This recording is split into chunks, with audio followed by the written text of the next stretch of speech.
Hello fantasy people, welcome to my first ever video. Here on this channel we're going to be discussing all things AFL fantasy. If you do like the video, be sure to subscribe and hit the like button. Today we're going to be looking at my team, which is currently sitting 7th overall in the rankings. So we're going to go back, we're going to take a look at all the things I did, what I did right, what I did wrong, see why I made the decisions basically. And yeah, so hope you enjoy. Here is back to round one. So in round one, we scored 2,067 points, which gave us a first round ranking of 3,457. So we weren't absolutely flying at round one, but it wasn't a bad start. So most of those starting picks in the back line really worked out pretty well. We definitely made the right call going with Sicily and Hewitt, who have been excellent starting picks in that mid-price category, and they really have kept us going as premiums. We decided to go with Jayden Short over Jack Crisp, which is, they've been pretty similar in the averages, but Jayden Short being that cheaper price kind of allowed us to go up in some other areas. And the only real huge mistake that I can see here is going with Justin McInerney. It was like 555k there, as you can see. And he popped us a 43 and got injured, so we had to hastily trade him out. Rookies, we started with Skinner, who didn't play, but eventually did, and we used him as the loophole in round one. Jordan Dawson, I liked what he was doing last year at Sydney, so we picked him up. And the strategy going in here was really just keeping an eye on those guys and seeing how much midfield time, how many CBAs they were getting, and having a look at their role, basically, which in particular that helped with Hewitt, who was that great inside midfielder coming in and playing that new role at Carlton, so that was great. If we go down to the midfield, we had probably the biggest mistake that we made, and that goes for the entire season, was we started Josh Kelly over Lockie Neal. I thought paying that little bit extra for Kelly was going to work out really nicely and we'd get a bit of a boost on the rest of the competition who had Neal. But Neal put about 20 points around on Kelly's head and absolutely killed us. Matt Rowell was a bad starting point, but we were able to get off him pretty soon, and we went with those three rookies in the midfield, Daicos, Horne-Francis, and Josh Ward. We didn't start either of the big boys, Tuke Miller or Jack Steele, which turned out to be the right call, going with Oliver and McRae. And I'd say my number one pick for the entire team coming into round one was getting on Tim English from the get-go. So we went with Grundy and English. I was a bit worried about Gawn with that split role with Jackson. English had the number one role, so right before lockout, I switched that from Gawn to English, and that paid off.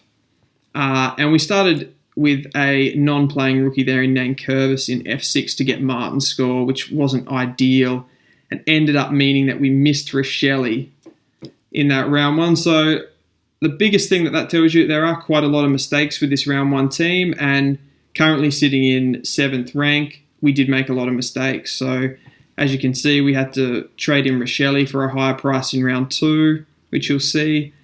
And we didn't get all of those starting picks. We didn't nail them, with McInerney having to get traded out and also stuffing up with the Neal and Kelly one.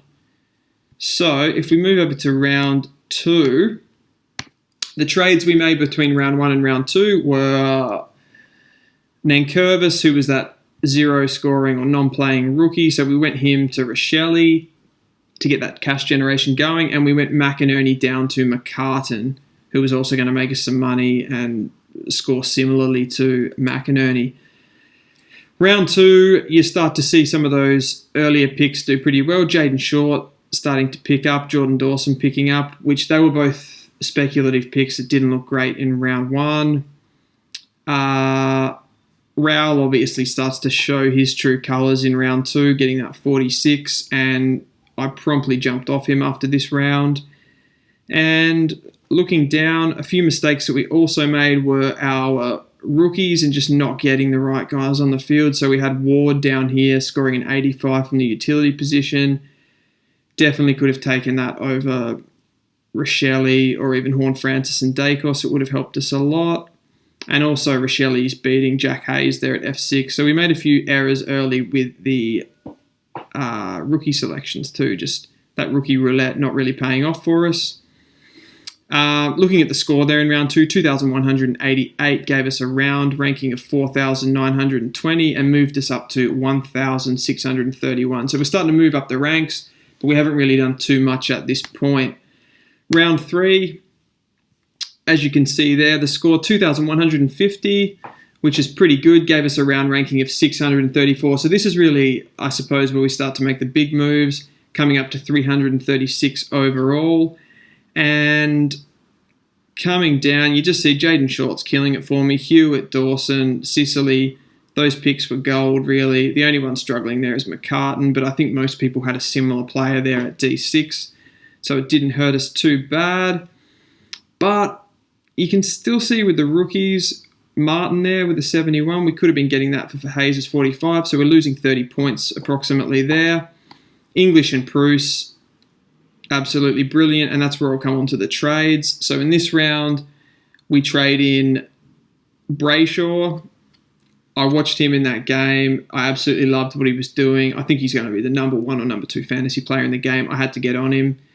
I jumped off route really early to do that, and that turned out to be a great move. So I got in Brayshaw, and I downgraded Grundy to Bruce, which is not something I would ideally do, but having watched Grundy, didn't really like what he was doing, to be honest. And I think sometimes you have to make those calls if you're seeing something that you don't like. And that's something that I really focused on in this fantasy season, trying to watch the games, looking for the roles that players were doing in the form and that kind of thing. So Grundy wasn't enjoying what he was doing, jumped on Bruce for that bargain price, and he was great for me. So let's move on to round 4. Round 4, we scored 2,129. That gave us a pretty poor ranking, this one, of 10,627. So this was our worst round for the entire year, which kept us at around the 300 rank. So we didn't really move up. The main reason this score came in was because we had Cripps. So him getting that 36 in that injured game really hurt us a lot. Just going into the trades that we made in this round, we moved on Jack Hayes to O'Driscoll, and we moved on Josh Kelly, which this was a big fail. This is probably my worst trade, and where it worked with the Grundy one, in this case it didn't work. I was watching Josh Kelly, didn't like what he was doing. Had been watching Tom Green, who had that really good combination of time on ground and CBAs that Kelly wasn't getting, and yeah, this one hurt us a bit. But bringing in O'Driscoll was definitely a positive because it meant that we didn't have to play McCartan anymore in that D6 spot. So got us up to a 109. Rest of the defence was doing great. We had the Cripps injury, which we could do nothing about. And most of the top coaches did have him in any case. So that was all right. And we were still doing well with the captains. We're hitting McRae's captaincy there of 260. Bruce and English, and the forwards were the ones really letting us down. Guys like Butters, Cornelio, Sherry, and Martin. And again, they're mucking up the emergency. Rochelli's 101 that we missed. So we could have fielded that for Sherry or Martin, for example, and got an extra 30, 40 points. But it wasn't to be. So if we go on to the next round, round 5, score of 2,213, and our top round ranking of 96. Brought us into an overall ranking of 60. So sitting at around the 300s for a couple of weeks, we finally broke into that top 100, and it was off the back of pretty much a couple of trades that really paid off for us. So we got rid of Cripps. We thought that injury was going to be a bit longer. Probably would have held him if I knew it was only a week, but had to jump off, and I liked what Bailey Smith was doing, so I jumped on him. Got the instant reward, vice-captained him for that 147 that he scored. Most of those top-line midfielders did quite well. The other trade that we did, along with the Cripps one, was we moved on Josh Ward to a Mitch Duncan. Just thought Duncan was getting underpriced, and he had that really nice matchup that week against Hawthorn, where I thought that most midfielders had been going pretty big against those guys.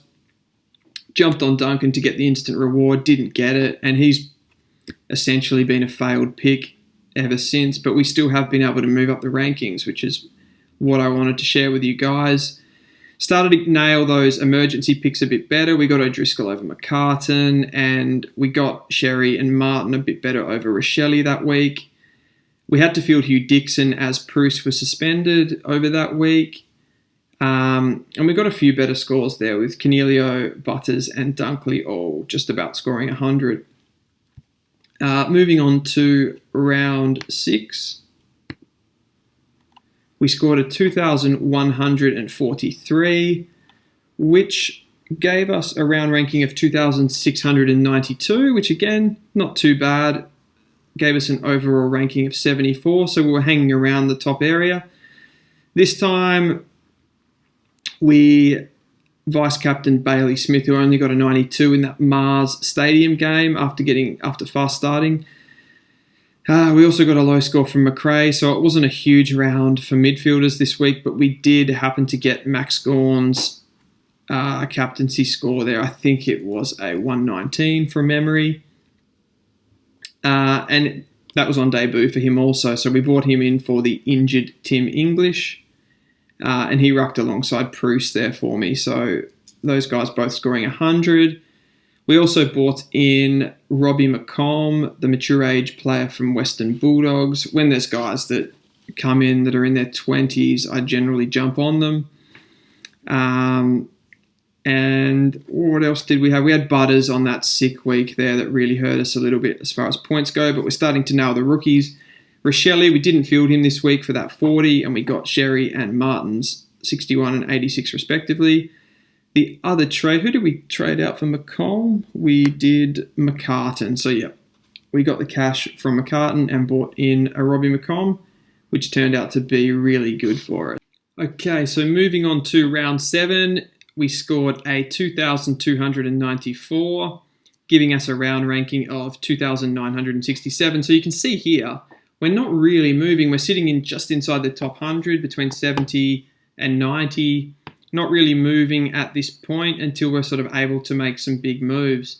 And this one, we were actually able to make a proper move. Over the previous weeks, I was reacting to things that had happened, injuries, and just trying to make the best call with the pick that I bought in the sideways trade, whether it was Cripps to Bailey Smith or whatever it was like that, or someone getting sick or whatever. But this week, we were able to do a proper trade. So we went Tristan Sherry down to Greg Clark, and we went Rochelle up to a Callum Mills. Callum Mills, absolute perfect fantasy player. He's got that perfect inside-outside game, so I really wanted to get him, and he went big with that 150. I was hoping he wouldn't do that so soon. Wanted to get on him after the sort of slow start that he had with the Achilles. Everything else here, pretty standard. We actually got to do those 2 regular trades, the 1 up, 1 down, that we hadn't been able to do in the past, so that was really good. Again, there we got the good rookie. We got Martin scoring that 91 off the bench that really helped us. And we got Greg Clark's 110 as a rookie, which was great to get on debut, as some people didn't get straight on him. Moving up to round 8. This week we scored a 2,170, which gave us a round ranking of 131 and brought us into an overall ranking of 32. So this really kick-started things, and that was off the back of being able to do just a good trade. We weren't sidewaysing a premium to another premium. We're actually making our team better for the week ahead. So that's really what helped that along. You can see there Dawson doing really well again, and the midfield, nailing that captain's really important with the Brayshaw vice-captain against North Melbourne, getting a 134. Using Dixon as a loophole. So this week, the trades were Jason Horne-Francis to Jack Carroll in the downgrade, and George Hewitt on the second week with that calf injury. We decided to go on him. Would have done it the week previous, but I thought it was only a light injury at first, but it turned into be much worse. We went Hewitt to Neil.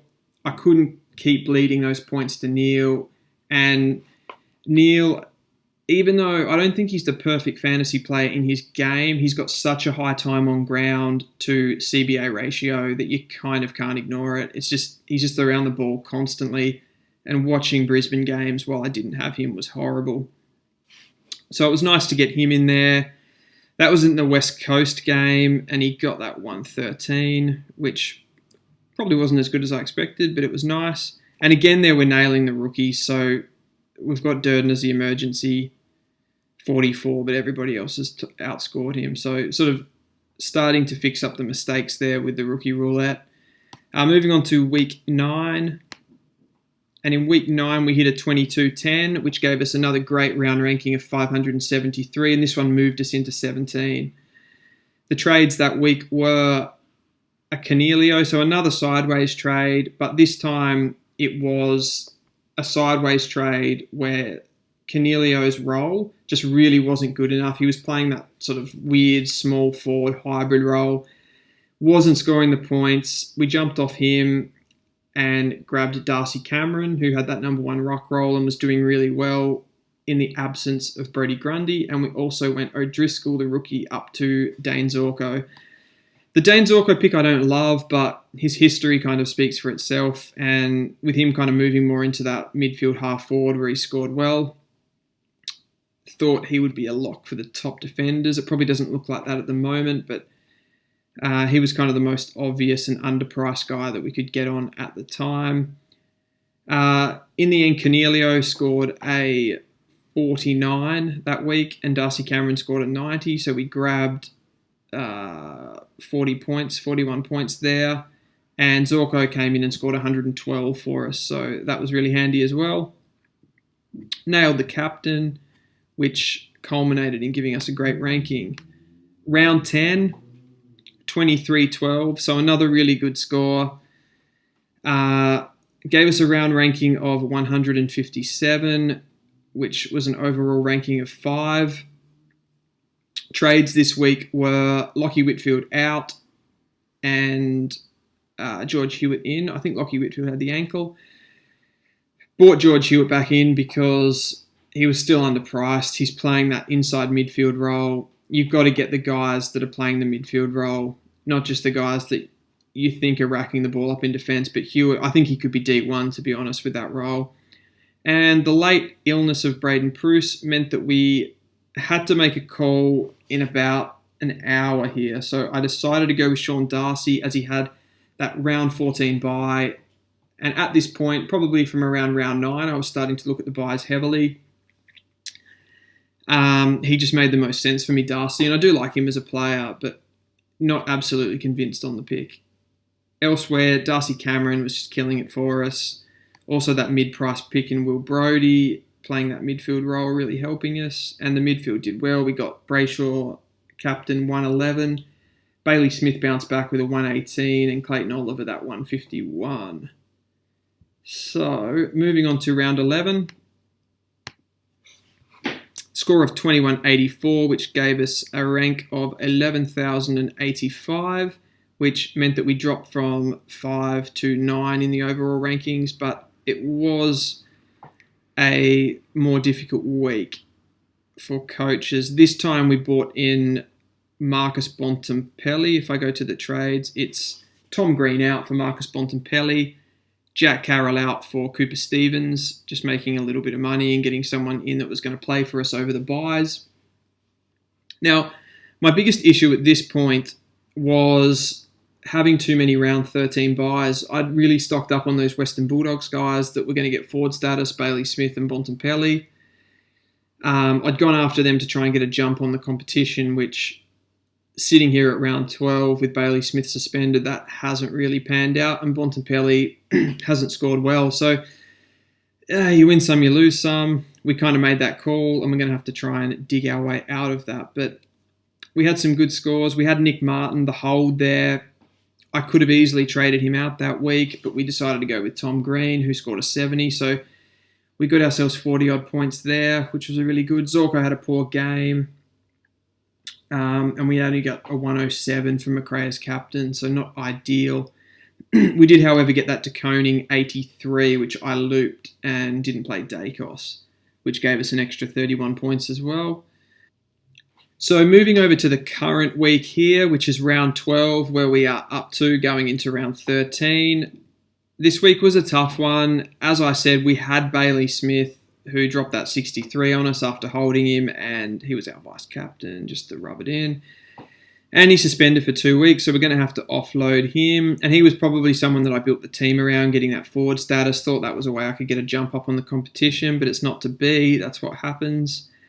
Looking at our trades, this is probably the most interesting part because we had to do some really tactical trades in the previous week to get our buy structure back in order. So I offloaded Mead and Skinner, who were just sitting there with 0 score. They weren't getting a game. So we went Mitch Owens on a round 12 buy. So we actually traded someone in that wasn't going to play.